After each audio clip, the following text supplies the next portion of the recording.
សួស្តីបងប្អូនទាំងគ្នាវិលមកជួបគ្នាសាជាថ្មីបាទនៅក្នុងវីដេអូនេះខ្ញុំចង់ណែនាំបងប្អូនក៏ដូចជាបង្ហាញពីរបៀបនៃការចុះឈ្មោះ exchange មួយដែលហៅថា Bitmart ណា Bitmart នៅក្នុង Coin Cap Market លំដាប់លេខរៀងទី16ដែរបងប្អូននៅក្នុងលំដាប់លេខរៀងទី16អញ្ចឹងបើខាតពេលយូរដើម្បី download កម្មវិធីនឹងបានចូល Play Store ហើយវាយ Bitmart មកណា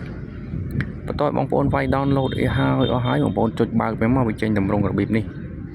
ចឹងបងប្អូនគាត់តែចុចនៅពាក្យថា sign up នឹងមកដល់ពេលបងប្អូនចូលមកដល់តម្រងរបៀបនេះ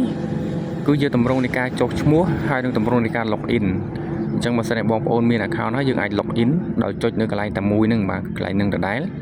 ហើយបើយើងចង់ចុះឈ្មោះក៏ចុចនៅទីនេះដែរអញ្ចឹងនៅពេលបងប្អូនចុចនៅដល់ចុចទីនេះហើយវានឹងនាំយើងចូលទៅក្នុងជម្រើសថ្មីមួយទៀតគេនឹងឲ្យយើងធ្វើការចុះឈ្មោះឬក៏ធ្វើការ log in ចូល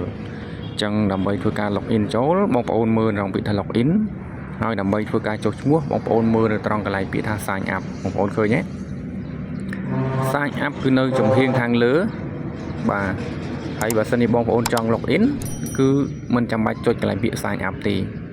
ចឹង sign up បញ្ជាក់ម្ដងទៀតសម្រាប់អ្នកដែលថ្មីទើបតែចុះឈ្មោះដំបូងណាហើយចំពោះការចុះឈ្មោះដំបូងគឺយើងមានជម្រើសប្រើ email ឬក៏ប្រើលេខទូរស័ព្ទអីចឹងទៅ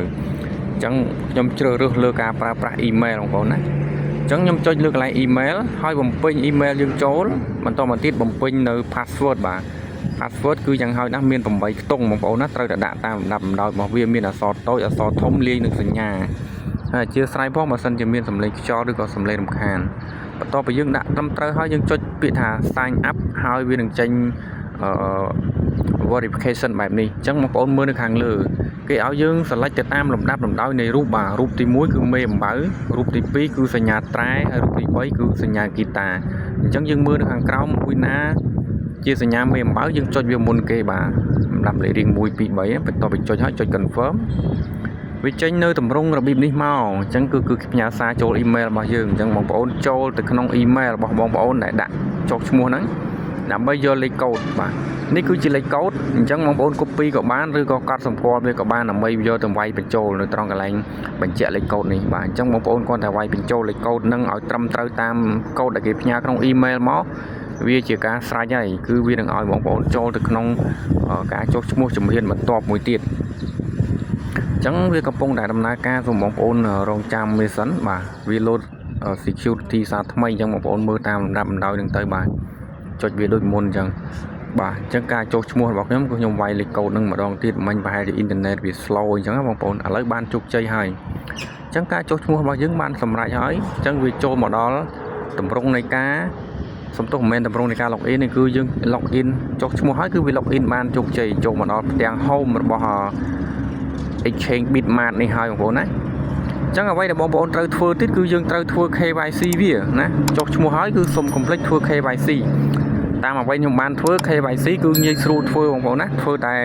មួយ plate គឺជាប់បានជោគជ័យមិនដូច exchange ផ្សេងនេះអញ្ចឹងដើម្បីធ្វើ KYC បានបងប្អូនចុចនៅត្រង់ពាក្យថា asset បាទបន្តមកទៀតបងប្អូននឹងឃើញមាន email របស់បងប្អូនចុះឈ្មោះនៅខាងលើនេះបងប្អូនចុចនៅកន្លែង email ហ្នឹងមកបន្ទាប់ពីចុចនៅកន្លែង email បងប្អូននឹងឃើញមានពាក្យថា identify verification ហើយវាដាក់ថា verify now អញ្ចឹងបងប្អូនចុចពាក្យថា verify now នឹងមកដើម្បីចូលទៅធ្វើការធ្វើ KYC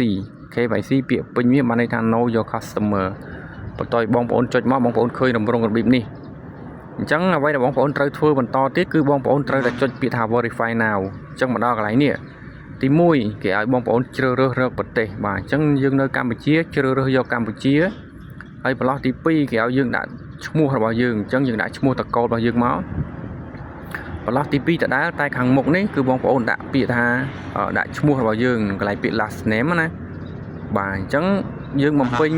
រួចរាល់អស់ហើយនៅត្រង់កន្លែង place of birth នេះគឺដាក់ប្រទេសកម្ពុជាមកបាទហើយនឹងខាងក្រោមគេថ្ងៃខែឆ្នាំកំណើតយើង select វាមកដាក់ថ្ងៃទីប្រមាណរបស់យើងណាបន្ទាប់ពី select ហើយយើងចុចអាប៊ូតុងខាងក្រោមពណ៌ QQ ហ្នឹងបន្តមកទៀតគឺវាចេញមកតម្រងរបៀបនេះវិញអញ្ចឹងបងប្អូនត្រូវតែចុចម្ដងទៀតថាពាក្យថា verify now បាទយើងមើលព័ត៌មានរបស់វាសិនទៅបាទហើយយើងចុចពាក្យថា verify now ប៊ូតុង QQ ហ្នឹងមកដល់កន្លែងនេះគេប្រាប់យើងបងប្អូនមើលលេខរៀងទី1ទី2ទី3ណាទី1 select យក nationality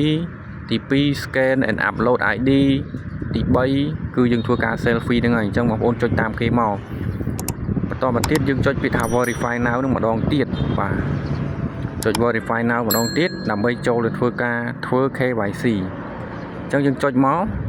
ពេលបងប្អូនចុចទៅវានាំយើងចូលមកដល់តម្រងរបៀបនេះមិញដោយសារតែវា slow អញ្ចឹងខ្ញុំសុំ back ថយក្រោយបន្តិចហើយចូលទៅម្ដងទៀតបងប្អូនណាចូលទៅម្ដងទៀតអញ្ចឹងបងប្អូនឃើញទេការធ្វើ KYC របស់ខ្ញុំបានជោគជ័យហើយដោយសារតែនៅក្នុង record នេះគឺខ្ញុំបាន record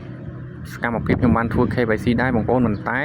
នៅកន្លែងហ្នឹងគឺគេបិទ security របស់គេគឺពណ៌ខ្មៅតែម្ដងអញ្ចឹងមើលមិនបានទេអញ្ចឹងបងប្អូនចូលតាមដំណាក់កាលហើយធ្វើទៅគឺវាអត់បញ្ហាទេទី1ជ្រើសរើសអត្តញ្ញាណប័ណ្ណទី2 select ប្រទេសទី3ថត selfie គឺអូខេហើយតែមក play ទេគឺបានហើយអញ្ចឹងការចុះឈ្មោះរបស់យើងគឺបានជោគជ័យបងប្អូនឃើញទេបងប្អូនចង់មើលចូលមកកន្លែង asset នឹងម្ដងទៀតមកហើយចុចកន្លែង profile របស់យើងហើយយើងមើលទៅយើងឃើញមានពាក្យគេដាក់ថា verify ហើយនៅទីនេះគឺជាលេខកូដណែនាំរបស់ខ្ញុំអញ្ចឹងបើសិនបងប្អូនចុះឈ្មោះកុំភ្លេចដាក់លេខកូដអញ្ជើញរបស់ខ្ញុំនេះក៏បានហើយចាំខ្ញុំដាក់ link នៅខាងក្រោមបងប្អូនចុចតាមរយៈ link ហ្នឹងដើម្បីចូលទៅ download ពី Play Store ឬក៏បងប្អូន download ពី Play Store ហើយចង់ចុះឈ្មោះគាត់តែវាយបញ្ចូលលេខកូដណែនាំរបស់ខ្ញុំហ្នឹងទៅក៏បានដែរអូខេអញ្ចឹងការចុះឈ្មោះហ្នឹងគឺវាបានសម្រេចហើយនេះខ្ញុំគាត់តែបង្ហាញបងប្អូនត្រួសអំពីការចុះឈ្មោះនិងធ្វើ KYC ហើយយើងចូលមកមើលតាមនឹងបានអញ្ចឹងណា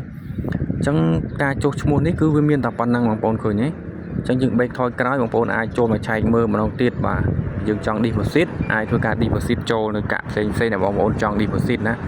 បាទហើយយើងមើលកន្លែង profile របស់យើងបន្តមកទៀតបងប្អូនមិនឃើញមានពាក្យថា phone number email អីកន្លែងហ្នឹងគឺគេត្រូវតម្រូវឲ្យបងប្អូនធ្វើការ verify វាមិនតង់ទៀតណាដើម្បីឲ្យវា security បងប្អូនអញ្ចឹងយើងប្រើតែ email មួយមុខអត់គ្រប់គ្រាន់ទេយើងត្រូវ verify លេខទូរស័ព្ទហើយនឹង Google authorization ទៀតបាទន័យថា Google authorization ដើម្បីធ្វើការចុះឈ្មោះវាហើយគឺឲ្យវា connect ជាមួយ Google ហ្នឹងគឺមិនមានអ្នកណាចូលមក hack ឬក៏លួចរបស់យើងបានទេបងប្អូនវាងាយស្រួលអញ្ចឹងណានេះបងប្អូនអាចមើលនៅផ្ទាំង interface របស់វាបានអំពីមុខងារផ្សេង function ផ្សេងណាបងប្អូនហើយការចុះឈ្មោះគឺមានតែប៉ុណ្្នឹងឯងបងប្អូនណាបាយបាយជម្រាបលា